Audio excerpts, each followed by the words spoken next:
Glória a Deus. Obrigado, equipe. Deus nos abençoe hoje e sempre. Amém. É gostoso quando a gente está assim, na presença do Senhor, entoando louvores. Não dá vontade de deixar o tempo passar.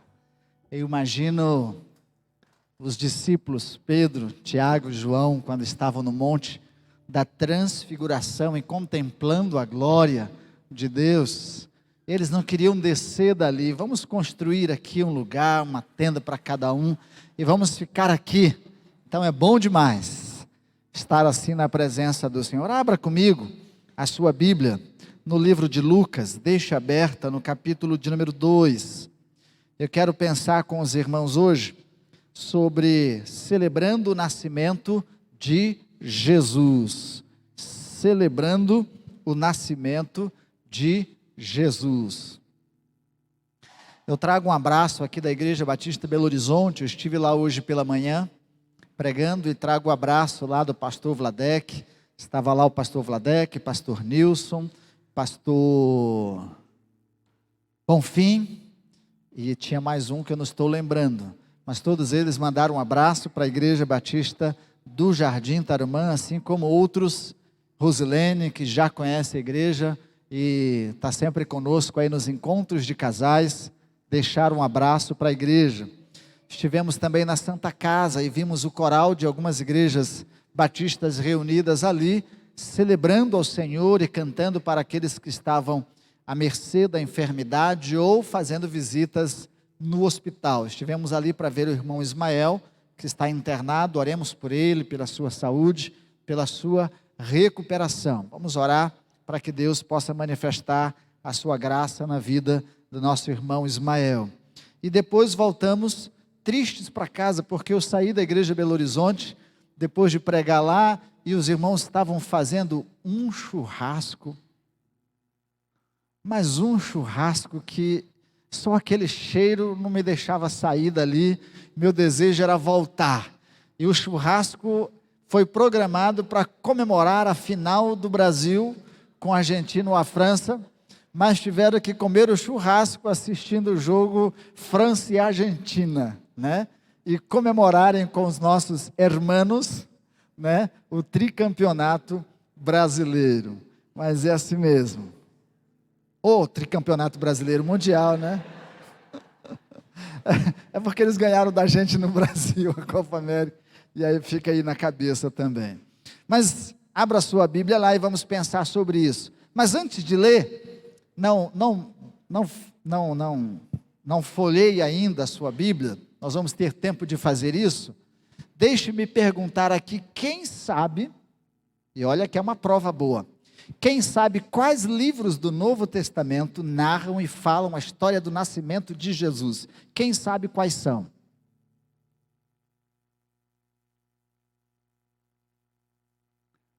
Está vendo?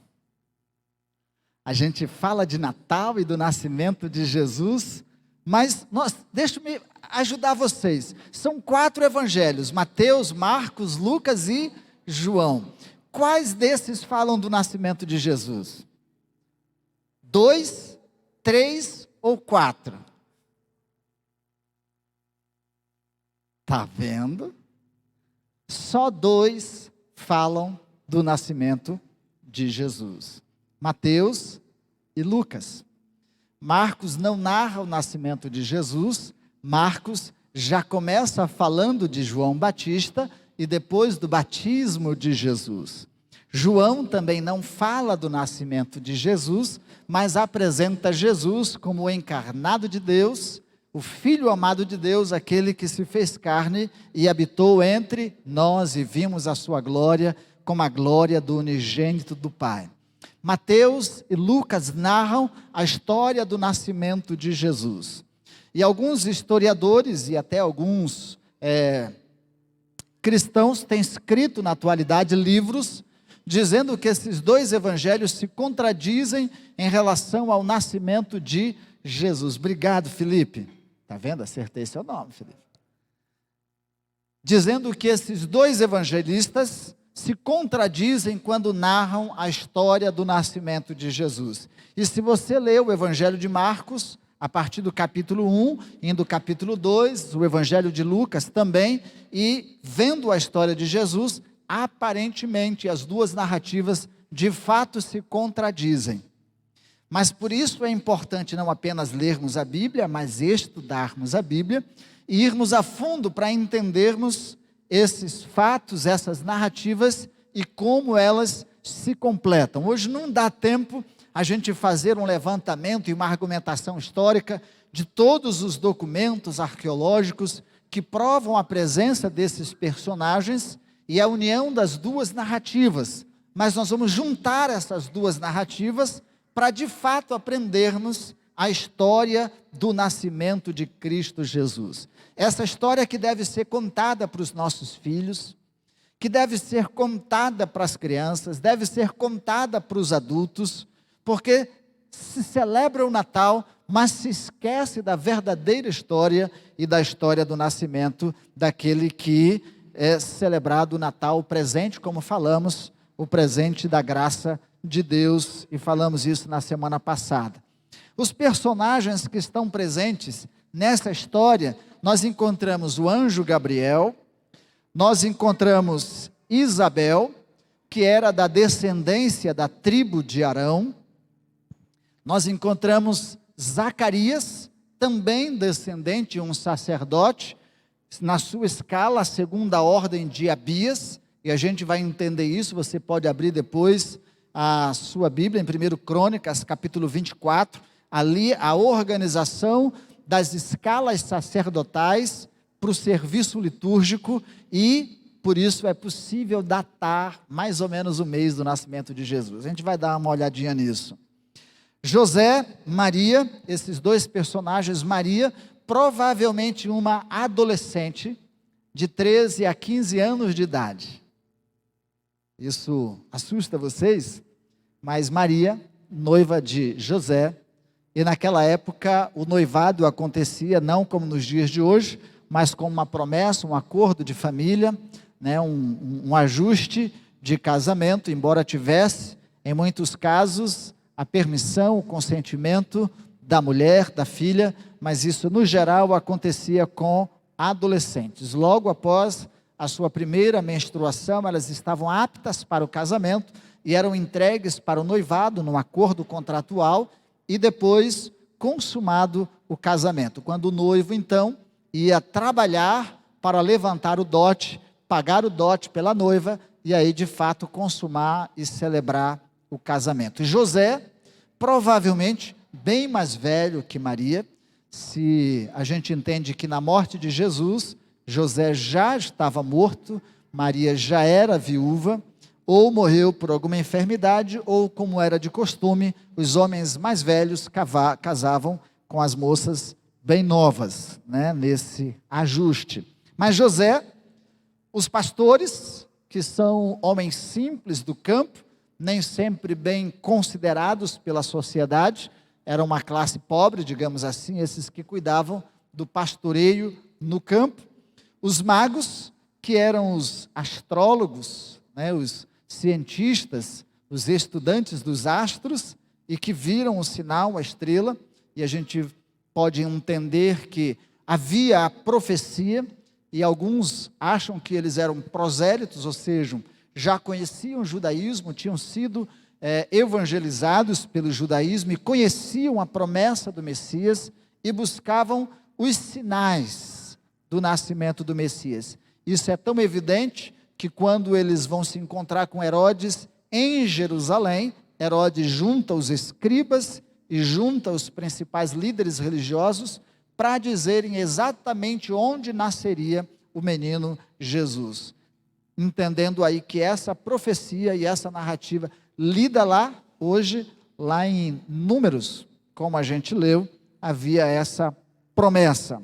E esses sinais eram estudados também nos astros. Herodes, aí era o grande, César Augusto, porque depois da morte dele, o reino dele foi dividido entre os seus filhos.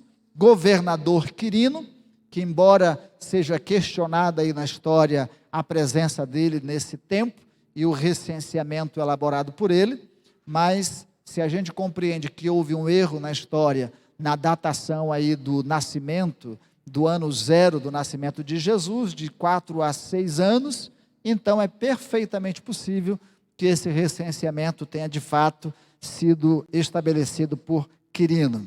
E João Batista e Jesus, primos. João Batista, nascido de Isabel, e Jesus, nascido de Maria. A diferença entre os dois era de 6 meses de vida, né? E a gente vai compreender essa narrativa na história. As regiões que a gente entende aí que estão presentes na descrição do nascimento de Jesus, nós temos a Judéia, Galiléia, a Pérsia, Egito, Síria, Nazaré, Belém, chamada cidade de Davi. A Judéia, Galiléia, Samaria, quem olha a geografia, eu não vou ficar dando aula aqui, mas nós tínhamos a Galiléia bem lá em cima no mapa, no meio Samaria e mais embaixo a Judéia, onde ficava a cidade de Jerusalém. Na Galiléia, lá ficava a cidade de Nazaré, Cafarnaum e o mar, né, da Galiléia ficava naquela região superior. Egito, a Pérsia, porque de onde vieram os magos, o Egito, para onde Jesus foge, a Síria, relacionada a Quirino, né, o governador aí, Nazaré, que era a cidade, um vilarejo pequeno na época, hoje é uma cidade bem grande, depois se desenvolveu, mas naquele período da época de Jesus era uma comunidade pequena, né, bem pequena, de poucos habitantes. E a cidade de Belém, que era a cidade de Davi. Provavelmente, José tenha ido para a cidade de Belém, não só por causa do recenseamento, mas a possibilidade de José ter ido para a cidade de Belém para fixar residência ali. O desejo dele era morar na cidade de Belém. Vamos ver? Você pode abrir lá em Mateus, pode abrir em Lucas, desde o capítulo 1, e nós vamos acompanhar aí a narrativa do nascimento de Jesus, nessa cronologia, e tirar algumas aplicações para a nossa vida. Mas antes de chegar lá, deixe-me falar da curiosidade da data do nascimento de Jesus. Quem sabe o mês que Jesus nasceu aí? Ninguém? A Bíblia dá pista sobre isso. Na verdade, dezembro é a data menos possível para o nascimento de Jesus. Oi? Abril. Está quase lá. Está perto, né? Mas está um pouco mais para frente. Mas vamos, se você considera capítulo 1, a narrativa do nascimento de João Batista, nós vamos encontrar as pistas ali para a gente encontrar uma possível data, não de dia exato, mas do mês que mais ou menos Jesus nasceu. Então siga comigo, se você quiser lá, a partir do nascimento de Zacarias, aliás, de João Batista. Zacarias, conforme a narrativa, ele oferecia sacrifícios no templo, na sua escala, e a escala que é dita aí, era da ordem de Abias. Números capítulo 24, descreve, lá, 1 Crônicas capítulo 24, descreve a organização da escala sacerdotal feita por Davi. Eram 24 escalas, divididas para cada sacerdote, 15 dias para cada escala. Isso daria para todo ano, os 12 meses, terem todos os serviços sendo oferecidos. Conforme a ordem distribuída ali no verso 10, a de Abias era a 8ª. E se a gente considera que o ano judaico começa no mês de Abib, ou seja, abril, maio, período da Páscoa, então nós temos abril, vamos considerar abril, aí vai maio, junho, julho, agosto, setembro.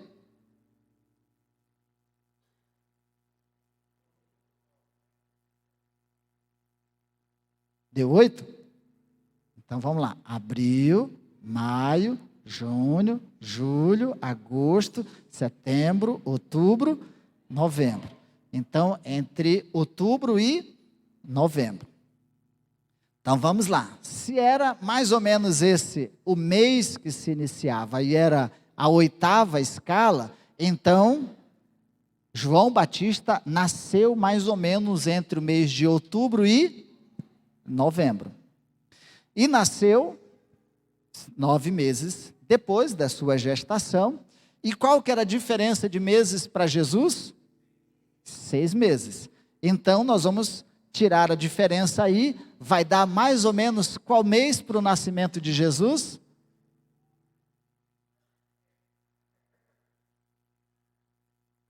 Façam as contas. Aí, vamos colocar lá outubro, novembro, dezembro, janeiro, fevereiro, março, abril, maio. Alguns colocam lá maio, junho. Aí, vai se ter, né? Coloca agora 9 meses depois, abril, aí maio, junho, julho, agosto, setembro, outubro, novembro, dezembro, a conta está errada. Deu dezembro? Certeza? Então vamos contar de novo, vamos fazer as contas de novo, né? O rei Davi dividiu aí os 24 meses, a de Abias, 8º, segundo, considerando que o calendário judaico tinha o seu início aí entre o mês de março e abril. Então, a escala de Zacarias seria o 8º mês, aí seria outubro. Terceiro, levando em consideração que Isabel levou nesse período e teve João 9 meses depois, ou seja, no mês de junho, seria, nos cálculos, o mês de junho. 9 meses, 8 meses, daria junho, julho. É isso mesmo? Façam as contas direitinho. Junho, julho. E aí, tirando a diferença, Jesus nasceria mais ou menos no mês de setembro e outubro. Façam as contas direitinho que vai dar mais ou menos isso. Setembro e outubro.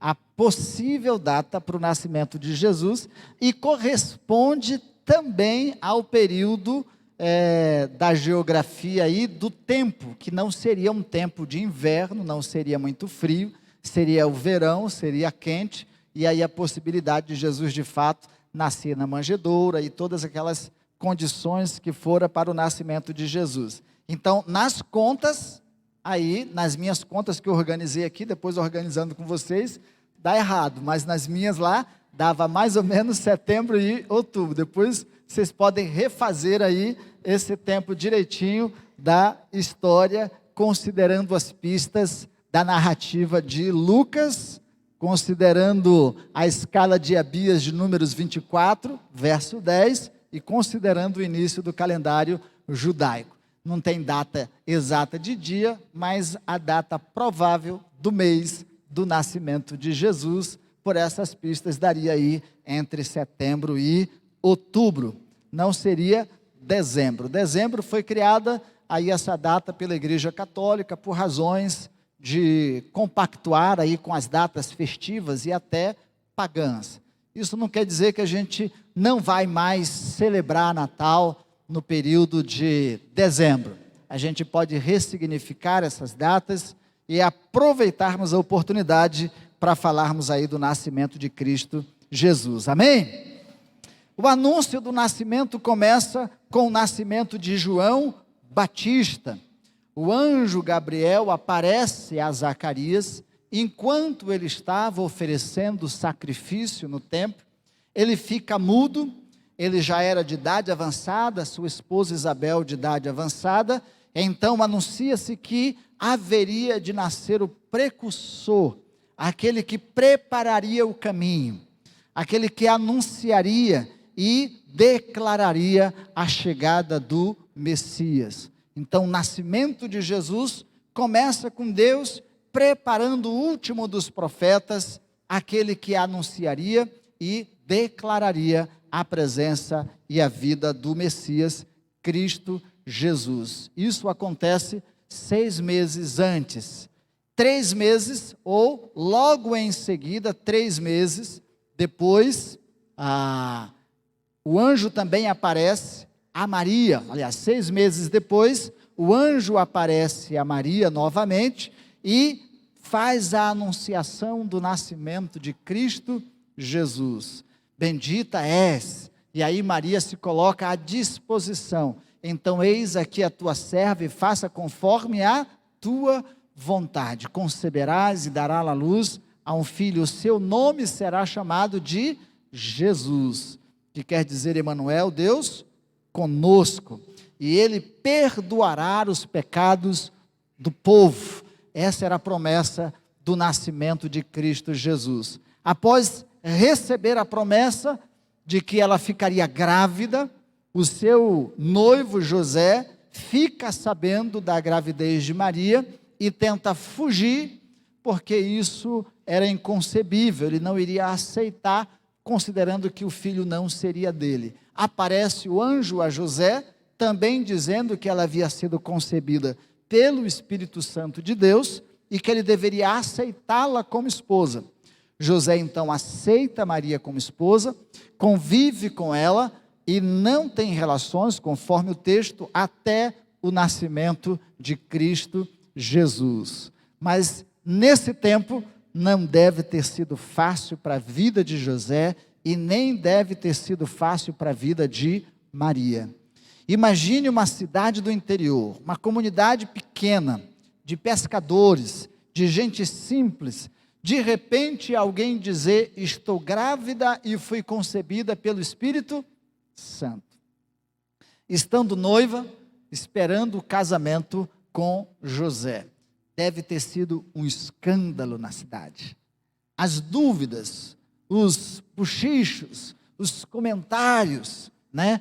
Todas as pessoas olhando diferente para Maria, olhando diferente para José.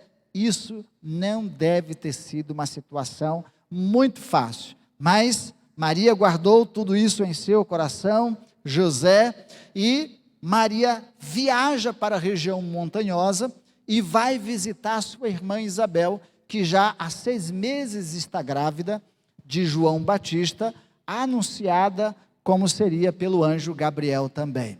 Quando as duas se encontram, então a criança mexe no ventre de Isabel, e ela fica cheia do Espírito Santo de Deus.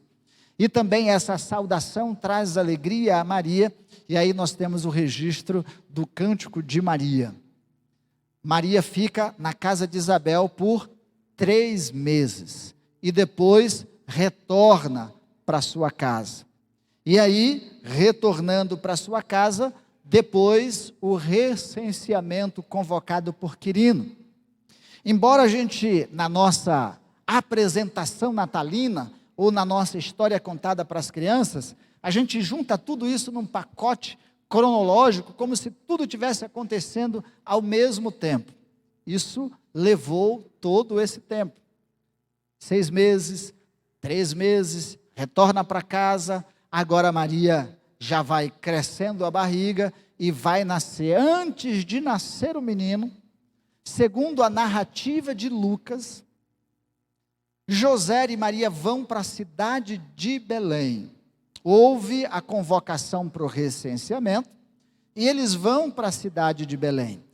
Estando lá, já estando na cidade de Belém, chegou o tempo de Maria conceber e dar à luz ao seu filho.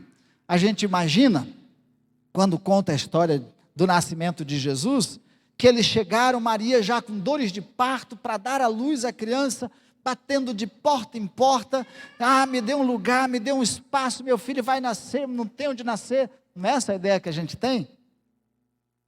Na verdade, eles já estavam na cidade de Belém. Pela geografia, pela arqueologia, pela história, a cidade e a organização das casas não são como as nossas. A casa dos ricos era muito diferente da casa dos pobres. A casa dos pobres era um bico só, morava todo mundo misturado, né? Às vezes havia só 2 cômodos, e as pessoas dormiam nas capas, nos seus mantos, os viajantes. E ali, em alguns casos, quando não tinha o espaço da casa para ficar, se ficava junto com os animais, no lugar onde se acomodavam, e isso era comum na época. Por causa do recenseamento, a cidade estava cheia, José não conseguiu um lugar adequado e ficou lá, junto com os animais na estrebaria. Está passando figuras aí. Se for passando as figuras, vocês vão ver. E aí nós temos a condição do nascimento de Jesus. De fato, Jesus nasceu num lugar muito simples. A manjedoura não era assim como a gente vê nos desenhos, um xizinho e um coxinho para os animais comerem. No geral, eram feitos de barro, de pedras, né? E ali, onde os animais comiam. As palhas também dos animais, o feno, por muitas situações era usada para as pessoas dormirem e se aquecerem. E aí Maria aproveita a manjedoura, o lugar, e acomoda ali para que pudesse colocar o menino Jesus. E de fato Jesus nasceu num ambiente muito simples. Muito simples. E foi colocado de fato sobre a manjedoura.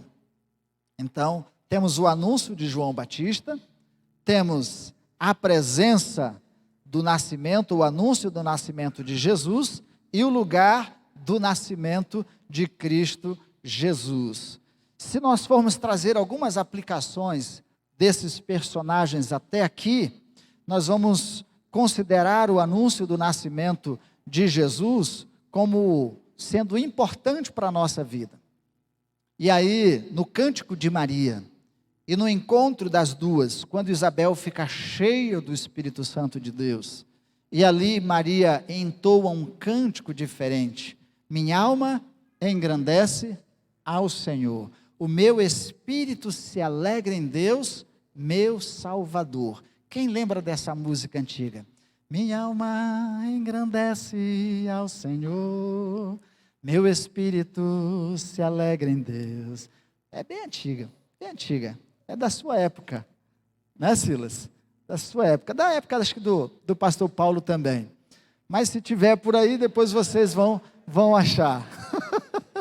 Mas é da minha época, deve ser da época de vocês. Mas é impossível ser cheio do Espírito de Deus e não ter um cântico de louvor ao nosso Deus.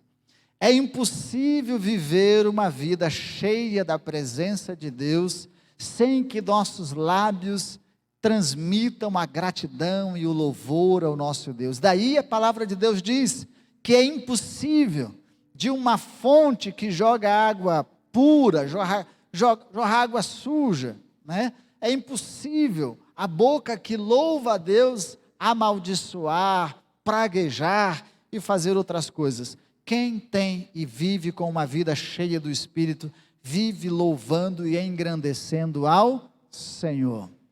Então, essa é uma aplicação que nós podemos trazer para a nossa vida. A outra é do espaço, do próprio nascimento de Jesus. Independente se Maria saiu batendo de porta em porta, mas o lugar muito simples, onde nasceu Jesus, onde ele foi colocado na manjedoura, um lugar humilde e simples, é importante a gente considerar. E na nossa vida, qual o espaço que a gente cede para a pessoa de Cristo Jesus?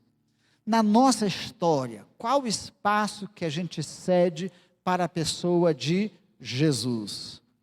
O cantinho lá do fundo, né, onde a gente coloca todos os entulhos e todas as coisas, ou a gente coloca em primeiro lugar, no lugar melhor da nossa vida, ele faz parte da nossa história como as primícias. Ou a gente vai deixando Jesus de lado, ele é o último. Nós escolhemos isso, escolhemos aquilo outro, e vamos deixando Jesus de lado. Aqui a gente pode trazer isso com uma aplicação para a nossa vida, e não há nenhum receio nisso. o aparecimento dos anjos aos pastores de Belém. Quando Jesus nasce, então os pastores estão no campo e os anjos anunciam aos pastores a chegada do Messias, do Cristo. E eles veem e de repente celebram com os anjos, o cântico dos anjos junto ali aos pastores, e eles ficam encantados e dizem: vamos ver o que aconteceu, vamos lá presenciar o que está acontecendo. E vão de fato até a cidade de Belém, encontram lá o menino Jesus e adoram a Deus e adoram ao menino. Eles não adoram Maria, a mãe do menino, eles adoram o menino Jesus, o Messias. Depois que os pastores visitam o menino, aí nós temos a narrativa da circuncisão de Jesus. Pastora, nesse tempo? Só que onde acontece a circuncisão de Jesus? Em Belém? Se você ler o texto, a circuncisão acontece na cidade de Jerusalém. Então, provavelmente, depois da visita dos pastores, que bem recente, ali estavam presentes aos arredores da cidade de Belém, José e Maria se aprontam até ao 8º dia, conforme o princípio legal, e com pobres que são, embora não fossem tão pobres, porque José era carpinteiro, assim como a profissão de Jesus, era mais ou menos um profissional que tinha um pouco de recurso, né? Não era tão miserável, mas juntam conforme a tradição da lei e vão apresentar o menino Jesus, e lá encontram Simeão e Ana no templo. E ambos profetizam e abençoam a vida e o ministério, dizendo qual seria o ministério de Cristo Jesus. Até o 8º dia, circuncidam o menino em Jerusalém e voltam para a cidade de Belém. Porque o desejo de José era fixar-se e morar em Belém. Se não fosse assim, ele já teria saído após o recenseamento e ido embora. Então, depois que retornam para Jerusalém, aí a descrição dos magos, da narrativa de Mateus, aparece a estrela anunciando o sinal de que o Messias havia nascido. E eles então, pelo sinal da estrela, eles não seguem a estrela até a cidade de Jerusalém. Eles veem a estrela e vão saber onde nasceu o menino Jesus. É tanto que eles não vão até a cidade de Belém, eles vão para a cidade de Jerusalém. E quando chegam na cidade de Jerusalém, anunciam que havia chegado o Messias, o rei dos judeus, o prometido, e isso espanta Herodes, assim como espanta os outros religiosos, mas espanta Herodes. E aqui eu não vou me prender à vida de Herodes, mas ele era um homem terrível. Ele matou a esposa, ele matou os filhos, ele matou os familiares da esposa. Ele era terrível, ele era apegado ao poder. Qualquer ameaça ao seu trono e ao poder, ele ficava esquizofrênico, louco, e matava todo mundo. Tudo que pudesse ameaçá-lo, ele matava. E chega alguém dizendo que nasceu rei dos judeus, aí isso apavora Augusto César, e aí ele combina e convida todos os sacerdotes, todos os escribas, para fazer uma conferência de onde nasceria o menino Jesus. E junto com os magos, eles dizem: o menino deveria nascer na cidade de Belém. Todas as profecias, toda a narrativa profética diz que o Messias nasceria na cidade de Belém.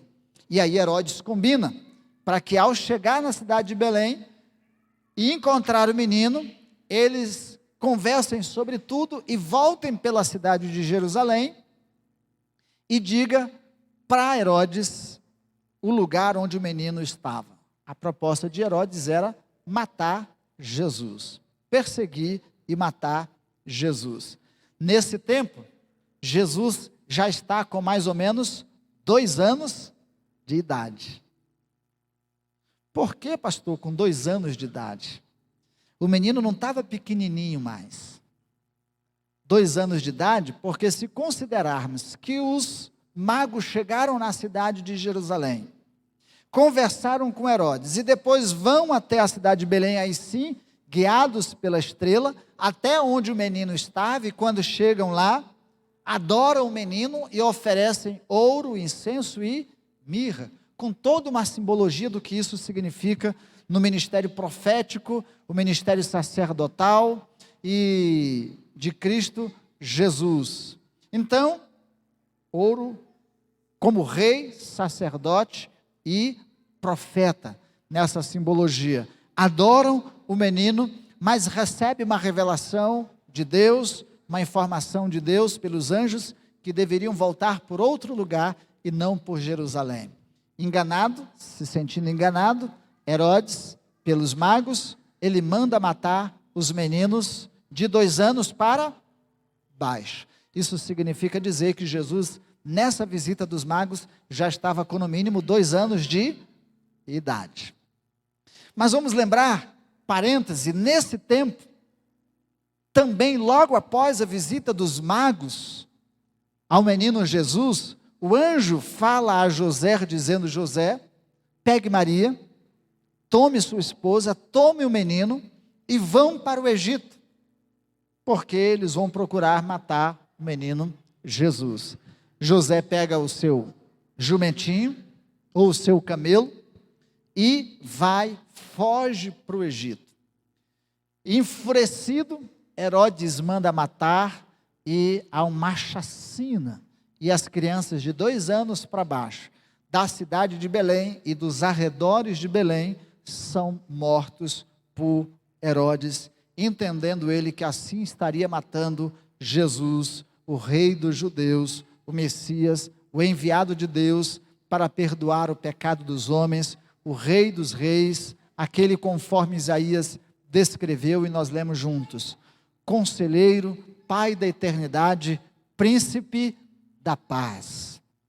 Então, impossível frustrar os planos de Deus e matar o Cristo antes do seu devido tempo. Então, agora nós entendemos, Jesus fica um tempo no Egito. Depois da morte de Herodes, Deus de novo conversa com José, por meio dos anjos: José, agora você pode voltar, porque já morreu Herodes, aquele que queria matar o menino Jesus. E José então regressa de novo, agora sim, não mais para a cidade de Belém, porque lá estava o filho de Herodes. E com medo de que o filho de Herodes também viesse perseguir Jesus, ele então vai para a cidade da região da Galileia, para a cidade de Nazaré, e mais uma vez, para que se cumprisse tudo conforme dele estava escrito: ele deverá ser chamado de o Nazareno, Jesus de Nazaré. E aí Jesus cresce e se desenvolve na cidade de Nazaré e na região da Galileia. Agora vamos ver um problema social nisso. Jesus volta para a cidade onde sua mãe engravidou. Fácil para essa criança? Provavelmente aí já com seus 5 anos. Quem foi Maria? Aquela que saiu de Nazaré, saiu da Galileia, difamada. José vai para morar na cidade de Belém, fugindo desse contexto, fugindo dessa realidade, aproveitando do recenseamento, e agora Jesus tem que voltar para lá de novo, e vai conviver com as pessoas olhando diferente para Jesus. Por isso a gente compreende que Jesus era homem de dores, a rejeição, o bullying, as críticas, os olhares, e tudo para a pessoa de Jesus deve ser diferente, assim como para a pessoa de Maria e de José. mas ele desenvolve a sua vida até o tempo de desenvolver o seu ministério. E algumas vezes, dali de Nazaré, eles vão até Jerusalém. Jesus não mora em Jerusalém, ele vai à cidade de Jerusalém por algumas vezes, durante a sua infância, uma delas os 12 anos de idade, e depois no exercício do seu ministério. E aí ele faz esse percurso, Judeia, Galileia, Samaria, e em um determinado momento ele foge para Decápolis, atravessando o Rio Jordão, até a região de Gadara, onde ele encontra aquele endemoniado. É assim que você faz a história e conta a história, a narrativa de Jesus? Ou você imaginava Maria batendo de porta em porta? Ou você imaginava tudo junto? Como era que era essa história na sua cabeça? Compreender como é e a verdadeira história de Jesus é importante. Porque muitos questionam esses fatos e essas narrativas históricas. Eles tentam colocar fora dessa cronologia, fazendo críticas aos evangelistas e negando a vida, a existência e a história de Cristo Jesus. Mas é impossível negar com todas essas comprovações, além de diversos outros documentos históricos, arqueológicos, que provam a narrativa da vida, do nascimento e a história de Cristo Jesus. Quando você for contar da próxima vez a história do nascimento de Jesus, lembre-se dessa cronologia, para você não se perder e contar a história de forma errada e enganada. Daqui a gente pode tirar muitas outras lições para a nossa vida, como esta: não importa a sua idade,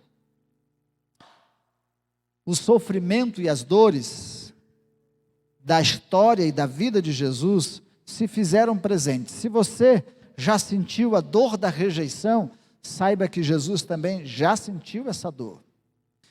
E como nosso sumo sacerdote é aquele que pode interceder por nós, mediar por nós, agir por nós, ele sabe exatamente como é essa dor.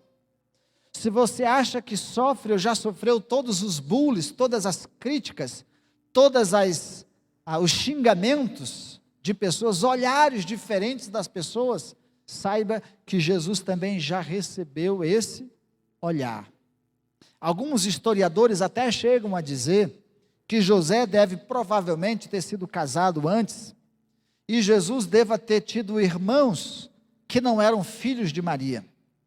E se isso aconteceu, também as brigas e os atritos na família de Jesus por causa disso, também não eram fáceis. Então, se na sua casa, na sua família tem brigas e atritos e dificuldades, saiba que Jesus também já passou por estas coisas. Em determinado momento, os irmãos de Jesus pensaram em matá-lo, ou desejaram a sua morte. Pediram que ele fosse logo para Jerusalém, para passar o que tivesse que passar, ou seja, se tivesse que morrer, que morresse. Se você acha que na sua casa, na sua família, tem problemas, tem conflitos, tem atritos, tem divisões, então lembre-se, Jesus já passou por isso também, e pode compreender perfeitamente a nossa dor. E todas as outras dores mais pelas quais Jesus passou, ele pode perfeitamente ser o nosso sumo sacerdote, aquele que se compadece das nossas fraquezas, se compadece das nossas debilidades, das nossas dores, e é por isso que ele pode perfeitamente cumprir a promessa das Escrituras. Ele levou sobre si os nossos pecados, as dores, as angústias estavam sobre ele, pelas suas pisaduras nós fomos sarados.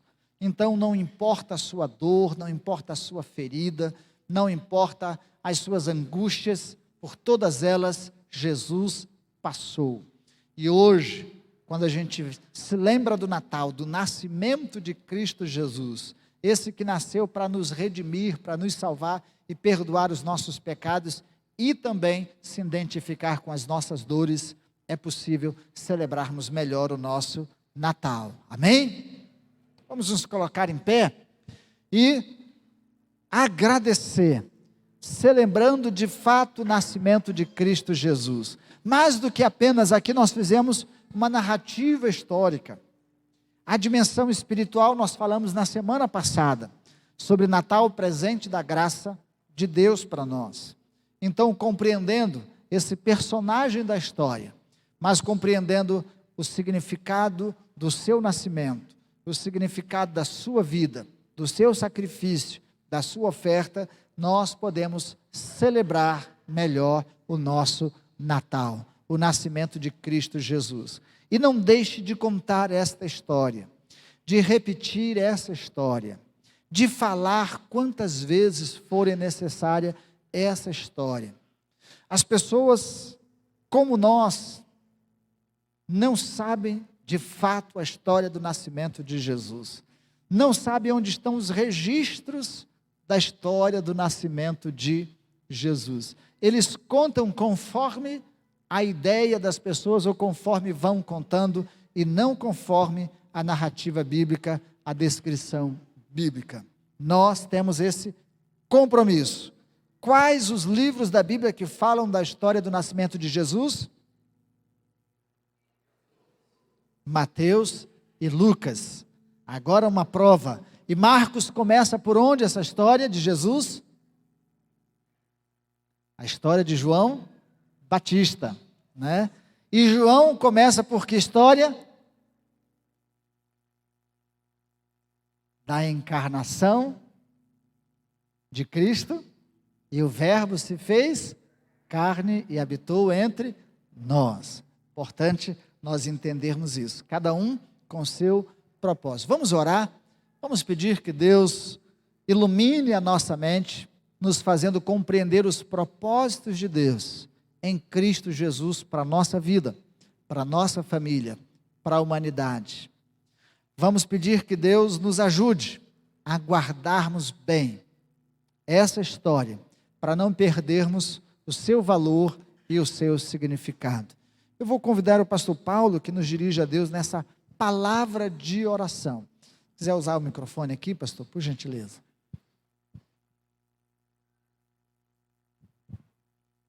Oremos. Nosso Deus e nosso Pai, o nosso coração se alegra quando lembramos do Natal, o nascimento do Senhor Jesus Cristo. Obrigado a Deus porque foi o dia que o Senhor olhou para nós com olhos de misericórdia, de graça, e enviou o que tinha de mais importante, de mais valioso, que era o seu Filho Jesus Cristo para nós. E nesse dia celebramos o Natal, agradecidos pela dádiva do Senhor, Jesus Cristo que veio e nos ensinou a viver da forma que agradasse a Deus. Nos ensinou a amar, a perdoar, a fazer a vontade do Pai. E, ó Deus, lembramos da sua história, que depois ele veio ser morto e ao terceiro dia ressuscitou. Ó Deus, ajude-nos a ensinar a história do Natal para os nossos filhos, para os nossos netos, para as crianças que nos cercam, aqueles que estão à nossa volta, da forma correta, da forma bíblica, e que assim, ó Deus, possamos estar falando do grande amor de Deus para os homens, da vida do Senhor Jesus, dos seus ensinamentos, de tudo aquilo que Ele fez por nós. Obrigado pela Tua palavra nessa noite, que nos esclarece tantas coisas. Te agradecemos, pedimos sobre nós as Tuas bênçãos, em nome de Jesus. Amém. Obrigado, pastor Paulo. A equipe de louvor vai chegando aqui na frente. Deixa eu só lembrar um detalhe que eu esqueci, que talvez alguém... pastor não falou isso. Quando os magos chegam, eles encontram José na casa. José já não estava mais nos aposentos com a manjedoura, junto com os animais. Provavelmente José já tivesse alugado um espaço melhor, já estava numa casa bem mais acomodada. Oremos com a bênção apostólica e depois daremos por encerrado o culto desta noite. Oremos.